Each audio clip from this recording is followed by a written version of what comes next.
वो जो तैयारी 10 साल पहले से शुरू की गई थी, उसके रिजल्ट अब आ रहे हैं कि अब ये कोई कानून को नहीं गिनते हैं, किसी को नहीं गिनते हैं और जब मर्जी आए हल्ला करके खड़े हो जाते हैं। ये पूरे मुंबई के अंदर एक प्लान करके बड़े स्केल के ऊपर रोहिंग्याओं और बांग्लादेशियों को बसाकर वहाँ पर तनाव का निर्माण करना, ऐसे कुछ भारत विरोधी ताकतें यहाँ पर षड्यंत्र करके कर रही है। उनके तुष्टीकरण का जो पहले कांग्रेस करती थी, वो अभी तीनों पार्टियां मिलके कर रही है और उसके कारण भैंस के आगे बीन बजाओ भैंस खड़ी पगुरा है। हम कितना भी बोलेंगे, कितना भी हिंदू चिल्लाएगा, कितना भी ये आंदोलन कार्यक्रम होंगे, पर जब तक ये सरकार बदलेगी नहीं तब तक ये इसी तरह से चलता रहेगा। रोड के ऊपर नमाज अलाउ करो हर शुक्रवार को, पर साल में एक बार गणपति का जुलूस आप अलाउड नहीं करो। आप अजान दिन में 5 बार अलाउ करो और साल में एक बार रामनवमी आती है तो रामनवमी के दिन हनुमान चालीसा भी आप नहीं पढ़ सकते हो। नमस्कार. दैनिक मुंबई तरुण भारतच्या डिजिटल प्लॅटफॉर्मवर आपल्या सगळ्यांचं स्वागत. मी ओम देशमुख आणि कॅमेरावर आहेत हर्षद दहीबावकर. दरवर्षीप्रमाणे याही वर्षी देशभरामध्ये रामनवमीचा उत्सव मोठ्या उत्साहात साजरा करण्यात आला. अनेक ठिकाणी, बहुतांश ठिकाणी हा उत्सव अत्यंत शांततेने उत्साहपूर्वक वातावरणात साजरा करण्यात आला. मात्र मुंबईमध्ये काही ठिकाणी या घटनांना गालबोट लागल्याचं दिसून आलं. या सगळ्या घटनांवर बोलण्यासाठी आज आपल्यासोबत मुंबई भाजपचे अध्यक्ष आणि आमदार मंगलप्रभात लोढाजी. सर, स्वागत है आपका. जो कुछ हुआ मालाड, मालवनी, माफ कीजिए, मालवनी और मानखुर्द में, तो ये प्री प्लान था, ऐसा कुछ लगता है आपको? नहीं, इसके बीज कई साल पहले बोए गए और उसके बाद में रोहिंग्यों को, बांग्लादेशियों को लाके लगातार बसाया गया और उनको अलग अलग बिजनेसेस में सपोर्ट करके टेक ओवर करने को लगाया गया। जो 20-22 अलग अलग बिजनेसेस ऐसे हैं जो कि कोई ज़माने में मुंबई के मूल कोली, आगरी, मुंबई के रहने वाले महाराष्ट्रियंस, ये लोग ये बिजनेस चलाते थे। हिंदू उत्तर भारत से आए हुए, धीमे धीमे ये सारे बिजनेस ये रोहिंग्या और बांग्लादेशियों ने टेक ओवर कर लिए हैं और वो जो तैयारी 10 साल पहले से शुरू की गई थी, उसके रिजल्ट अब आ रहे हैं कि अब ये कोई कानून को नहीं गिनते हैं, किसी को नहीं गिनते हैं और जब मर्जी आए हल्ला करके खड़े हो जाते हैं। जैसे पहले मालाड वालों में होता था, उस पैटर्न की बहुत चर्चा भी होती थी कि वहाँ पे हिंदू समाज पे बहुत अत्याचार हो रहे हैं. लेकिन अब मालाड और मालवनी के साथ मानखुर्द में भी हुआ है. तो एपी सेंटर चेंज हो रहा है या फिर चेंज किया जा रहा है? नहीं, ऐसा एपिक सेंटर चेंज भी नहीं हो रहा है, किया भी नहीं जा रहा है। ये एपिक सेंटर पूरे मुंबई के अंदर, हमने बीच में एक कुछ लोगों से चर्चा करके जो जानकारी ली थी, 32 से ज़्यादा स्थानों पर ये एपिक सेंटर बने हुए हैं। मालवनी सामने आया, मानकुड़ सामने आया, थोड़े दिनों के बाद में पता पड़ेगा कि चैम्बूर में भी हो रहा है, थोड़े दिनों के बाद पता पड़ेगा कि मोहम्मद अली रोड पे भी हो रहा है। ये पूरे मुंबई के अंदर कोलाबा में हो रहा है। ये पूरे मुंबई के अंदर एक प्लान करके बड़े स्केल के ऊपर रोहिंग्याओं और बांग्लादेशियों को बसाकर वहाँ पर तनाव का निर्माण करना, ऐसे कुछ भारत विरोधी ताकतें यहाँ पर षड्यंत्र करके कर रही है।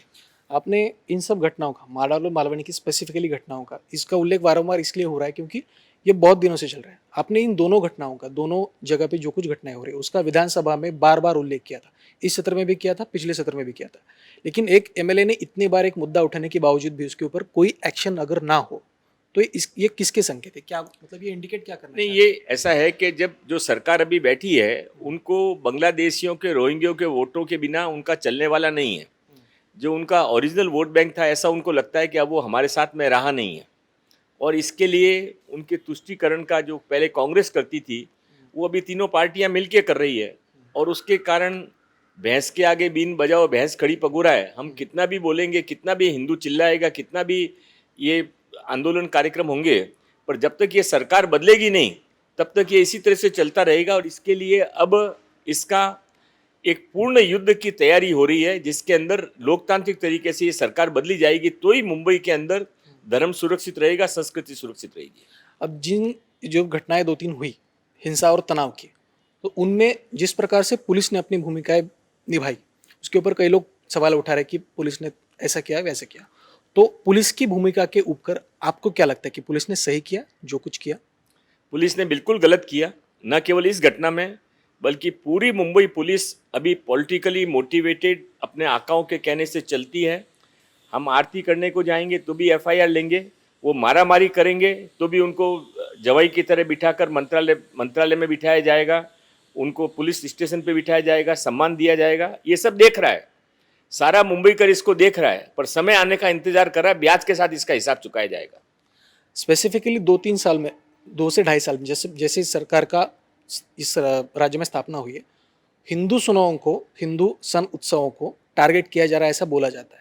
गणपति उत्सव के ऊपर निर्बंध लगाना हो, या फिर रामनवमी की यात्रा के ऊपर पथराव हो, या फिर उसके ऊपर पुलिस ने जो कुछ एक्शन लेना है वो, तो ये कोई एक स्ट्रक्चर बना रही है ये सब चीज़ों को करके। नहीं, ये बहुत आश्चर्य की बात है कि आप रोड के ऊपर नमाज अलाउ करो हर शुक्रवार को, पर साल में एक बार गणपति का जुलूस आप अलाउड नहीं करो। आप अजान दिन में 5 बार अलाउड करो, और साल में एक बार रामनवमी आती है तो रामनवमी के दिन हनुमान चालीसा भी आप नहीं पढ़ सकते हो। ये एक बहुत ही अजीब सी स्थिति है। मुझे नहीं मालूम कि जो कोर्ट्स वगैरह इसमें क्यों नहीं स्यू मोटो केस रजिस्टर कर रहे हैं, और सरकार तो कुछ चेंज होने वाली नहीं है, क्योंकि उनको सब वोटों की राजनीति करनी है। पर लोगों में बड़ा परिवर्तन आ गया है, और लोगों को इस बात की समझ है कि यदि वो अभी नहीं जागे तो जो बंगाल में हुआ, जो आसाम में हुआ, जो कश्मीर में हुआ, मुंबई उसका अगला टारगेट है, ऐसा लोगों को समझ है। अब यहाँ पे दाऊद इब्राहिम और दाऊद इब्राहिम के लोगों का वापस दादागिरी, बम विस्फोट की घटनाएं, कत्लेआम, ये मुंबई का हिंदू सहन करेगा नहीं। ठाकरे सरकार को आप क्या इशारा देना चाहेंगे?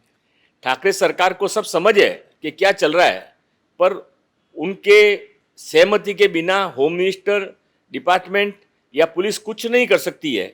इसके लिए अभी हमको किसी से कोई आशा नहीं है, पर मुंबई का आम नागरिक अपने आप में समर्थ है खुद की रक्षा करने में, खुद के परिवार की रक्षा करने में, इस शहर की रक्षा करने में, अपने धर्म और संस्कृति की रक्षा करने में। पुलिस के हाथ बंधे हुए हैं या फिर बांधे गए हैं? पुलिस के हाथ चलते भी नहीं है, पुलिस के दिमाग भी इस बारे में बहुत उनको तय करके बताया गया है क्या करना है। मैं पुलिस को इसमें दोष कम दूंगा, जो पुलिस को चलाने वाले लोग हैं उनकी गलती है। जब तक वो ठीक नहीं होंगे तब तक कुछ भी ठीक नहीं होगा। अगर ऐसी घटनाएं बार बार होती रही तो बीजेपी की इसके ऊपर क्या भूमिका रहेगी? क्योंकि हर बार जो कार्यकर्ता उसके वहां पे जाकर आवाज उठा रहे हैं, उसके ऊपर केस किया जा रहा है, अलग अलग कलम वहां पे लगाए जा रहे हैं, तो बीजेपी की अगली भूमिका क्या रहेगी उसके ऊपर? नहीं, ये भाजपा या कोई पार्टी का सवाल नहीं है, ये मुंबई शहर का सवाल है, मुंबई के नागरिकों की सुरक्षा का सवाल है। मुंबई शहर आगे आने वाले समय में बचा रहे, लोगों को इसके बारे में भय का वातावरण नहीं बने, इसका सवाल है। पार्टी लाइन के अंदर हम नहीं जाएंगे। मुंबई को बचाने के लिए एक आम नागरिक के नाते हमारा जो कर्तव्य है उसको हम पूरा करेंगे। बहुत बहुत धन्यवाद सर. तर हे होते मंगलप्रभात लोढा, ज्यांनी सांगितलं की पोलिसांची जी भूमिका या संदर्भामध्ये आहे ती अत्यंत चुकीची आहे. मात्र पोलिसांचा यामध्ये दोष नाही. पोलिसांना ज्या प्रकारे त्यांचे हात बांधले गेलेत त्यामुळे या सगळ्या घटना घडत आहेत. त्यासोबतच आम्ही पक्ष म्हणून या गोष्टीचा विचार न करता मुंबईला वाचवण्यासाठी आम्ही सर्व एकत्रित येऊन या शक्तींच्या विरोधामध्ये लढण्यास तयार आहोत. या सगळ्या गोष्टींवर तुमचं मत नक्की व्यक्त करा. यासारख्या अन्य महत्त्वपूर्ण घडामोडींचे ताजे अपडेट्स जाणून घेण्यासाठी महाएमटीबीचं फेसबुक पेज लाईक करायला आणि यूट्यूब चॅनल सबस्क्राईब करायला विसरू नका. तुर्तास धन्यवाद.